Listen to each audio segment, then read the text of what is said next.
Iran Israel ನಡುವಿನ ಯುದ್ಧದ ಪರಿಣಾಮವಾಗಿ ದೇಶಾದ್ಯಂತ LPG ಗ್ಯಾಸ್ ಕೊರತೆ ಉಂಟಾಗಿದೆ. ಜನರು ಸಂಕಷ್ಟಕ್ಕೆ ಸಿಲುಕಿದ್ದಾರೆ. ನಗರಗಳಿಂದ ಗ್ರಾಮಗಳವರೆಗೆ ಗ್ಯಾಸ್ ಸಿಲಿಂಡರ್ಗಾಗಿ ಜನರು ಉದ್ದು ಸಾಲಿನಲ್ಲಿ ನಿಂತಿರುವ ದೃಶ್ಯಗಳು ಕಂಡುಬರುತ್ತಿವೆ. ಆದರೆ ಗಡಿ ಜಿಲ್ಲೆ ಬೆಳಗಾವಿಯಲ್ಲಿ ಮಾತ್ರ ಪರಿಸ್ಥಿತಿ ಸ್ವಲ್ಪ ವಿಭಿನ್ನವಾಗಿದೆ. ಇಲ್ಲಿ ಹಲವಾರು ಗ್ರಾಮಗಳಲ್ಲಿ ಗ್ಯಾಸ್ ಕೊರತೆ ಆತಂಕ ಅಷ್ಟಾಗಿ ಕಾಣಿಸುತ್ತಿಲ್ಲ. ಇದಕ್ಕೆ ಪ್ರಮುಖ ಕಾರಣ ರೈತರು ಅಳವಡಿಸಿಕೊಂಡಿರುವ ಗೋಬರ್ ಗ್ಯಾಸ್ ಪದ್ಧತಿ. ಬೆಳಗಾವಿ ತಾಲೂಕಿನ ಕಡೋಲಿ ಸೇರಿದಂತೆ ಅನೇಕ ಗ್ರಾಮಗಳಲ್ಲಿ ಕಳೆದ 30 ವರ್ಷಗಳಿಂದ ಗೋಬರ್ ಗ್ಯಾಸ್ ಬಳಕೆ ನಿರಂತರವಾಗಿ ನಡೆಯುತ್ತಿದೆ. ಮನೆಗಳಲ್ಲಿ LPG ಕನೆಕ್ಷನ್ ಇದ್ದರೂ ಸಹ ಅಡುಗೆಗಾಗಿ ಬಹುತೇಕ ಗೋಬರ್ ಗ್ಯಾಸ್ಗಳನ್ನೇ ಬಳಸುತ್ತಿದ್ದಾರೆ. ಗೋಬರ್ ಗ್ಯಾಸ್ ಮಾಡತ್ತೀವ್ರಿ ನಾವು. ಈಗ ಇದು ಗ್ಯಾಸ್ ನಮ್ಮ ಕೂಡಿದ್ದೀವ್ರಿ 30 ವರ್ಷ ಗ್ಯಾಸ್ ನಾವು ಗೋಬರ್ ಗ್ಯಾಸ್ ಅಡುಗೆ ಮಾಡಿದ್ದೀವ್ರಿ. ಒಲಿ ಮ್ಯಾಗ ಗೋಬರ್ ಗ್ಯಾಸ್ ಸಿಲಿಂಡರ್ ಇರಾಕಿಲ್ರಿ ಅವಾಗ. ಈಗ ಬೇರೆ ಆದ ಬಳಕು ಇದು ರಿಪೇರಿ ಮಾಡ್ಕೊಂಡಿವ್ರಿ. ಈಗ ನಡೆಯತೈತ್ರಿ ಅದು.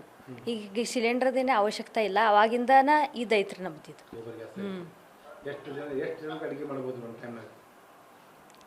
ಈಗ ರೀ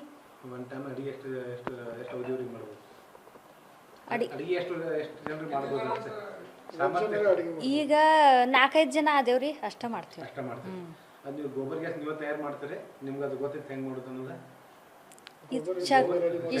ಶಗನ ಕಲ್ಸೋದ್ರಿ ಮತ್ತೆ ಅದ ರೆಡಿ ಹಾಕಿತ್ತಿರಲ್ಲ. ಒಂದ ಬುಟ್ಟಿರಿ ಸಾಕಾಗ್ತದೆ. ಅಡಿಗೆ ಅನ್ನ ಸಾರು ಪಲ್ಯ ಮತ್ತು ರೊಟ್ಟಿ ಎಲ್ಲ ಮಾಡ್ತೀವಿ. ಅದು ಹೆಚ್ಚು ಉಳಿತಂದ್ರ ಜಳಕಕ್ಕೆ ನೀರು ಅದ್ರ ಮ್ಯಾಗ ತಗೋತೀವಿ. ಈಗ ಬಹಳಷ್ಟು ಮನ್ಯಾಗ ಗೋಬರ್ ಗ್ಯಾಸ್ಗಳು ಅದಾವ ಬಂದ್ ಬಿದ್ದಾವ. ನಿಮ್ಮಲ್ಲಿ ಚಾಲೂ ಐತಿ. ಈಗ ಹೊಳ್ಳೆಲ್ಲ ಅದನ್ನ ಸ್ಟಾರ್ಟ್ ಮಾಡಕತ್ತಾರೆ. ಮಂದಿ ಗ್ಯಾಸ್ ಕೊರತೆ ಆಗಿದ್ರಿಂದ ಅದು ಸ್ಟಾರ್ಟ್ ಮಾಡ್ಬೇಕ್ರಿ ಅವರು ಗೋಬರ್ ಗ್ಯಾಸ್ಗಳು. ಹಿಂಗ ಅನ್ನೋದ್ರಿ ನಂದು. ಏನು ಅನುಕೂಲ ಆಗುತ್ತೆ ಗೋಬರ್ ಗ್ಯಾಸ್ ಮಾಡೋದ್ರಿಂದ? ಗೋಬರ್ ಗ್ಯಾಸ್ ಮ್ಯಾಗ ಅನುಕೂಲ ಅಂದ್ರೆ ಅದ್ರ ಇದು ನಮಗೆ ಟೆನ್ಷನ್ ಉಳಂಗಿಲ್ರಿ. ಗ್ಯಾಸಿಂದ ಇದ್ರ ಮ್ಯಾಗ ಟೆನ್ಷನ್ ಇದಾಗೋಂಗಿಲ್ರಿ. ರೊಕ್ಕನೂ ಉಳಿತಾಯ ಆಕೈತಿ. ನಮಗೆ ಲಂಬರ್ ಹಚ್ಚಕ್ಕೂ ಎಳೆ ಸಿಗೋಂಗಿಲ್ಲ. ಇದು ಒಂದು ಬುಟ್ಟಿ ಶಗನ ಕಲ್ಸಿರ 4-5 ಮಂದಿದ ಅಡುಗೆ ಹೆಂಗೋ ಆಗ್ತೈತಿ.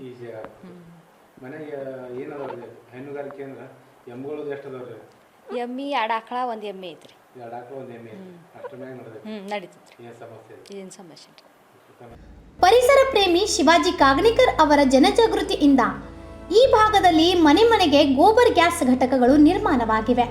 ಹೈನುಗಾರಿಕೆ ನಡೆಸುವ ರೈತರು ಮನೆಯಲ್ಲಿ ಇಂದು ಕೂಡ ಗೋಬರ್ ಗ್ಯಾಸ್ ಪ್ರಮುಖ ಇಂಧನವಾಗಿ ಉಳಿದಿದೆ. ಆಧುನಿಕತೆ ಪ್ರಭಾವದಿಂದ ಕೆಲವರು ಈ ಪದ್ಧತಿಯನ್ನು ಬಿಟ್ಟು LPG ಕಡೆ ಮುಖ ಮಾಡಿದ್ದರು. ಆದರೆ ಇತ್ತೀಚಿನ ಗ್ಯಾಸ್ ಕೊರತೆ ಹಿನ್ನೆಲೆಯಲ್ಲಿ ಮತ್ತೆ ರೈತರು ಹಳೆಯ ಗೋಬರ್ ಗ್ಯಾಸ್ ವ್ಯವಸ್ಥೆಯತ್ತ ಮರಳುತ್ತಿರುವುದು ಗಮನಾರ್ಹವಾಗಿದೆ. ಗ್ಯಾಸ್ ಕೊರತೆ ನಡುವೆ ಸ್ವಾವಲಂಬನೆಯ ದಾರಿಯನ್ನು ತೋರಿಸುತ್ತಿರುವ ಬೆಳಗಾವಿ ರೈತರು ಗೋಬರ್ ಗ್ಯಾಸ್ ಬಳಕೆಯ ಮೂಲಕ ಪರ್ಯಾಯ ಇಂಧನ ಮಹತ್ವವನ್ನು ಮತ್ತೊಮ್ಮೆ ಸಾಬೀತುಪಡಿಸಿದ್ದಾರೆ. ಪರಿಸರ ಸ್ನೇಹಿ ಮತ್ತು ಕಡಿಮೆ ವೆಚ್ಚದ ಈ ಪದ್ಧತಿ ಭವಿಷ್ಯದ ಇಂಧನ ಸಂಕಷ್ಟಕ್ಕೆ ಶಾಶ್ವತ ಪರಿಹಾರವಾಗುವ ಸಾಧ್ಯತೆ ಇದೆ. ಇಂತಹ ಇನ್ನೂ ಅಪ್ಡೇಟ್ಗಳಿಗಾಗಿ ಫಾಲೋ ಮಾಡಿ ವಾಯ್ಸ್ ಆಫ್ ಇನ್ಗ್ರಾಮ್ಗೆ.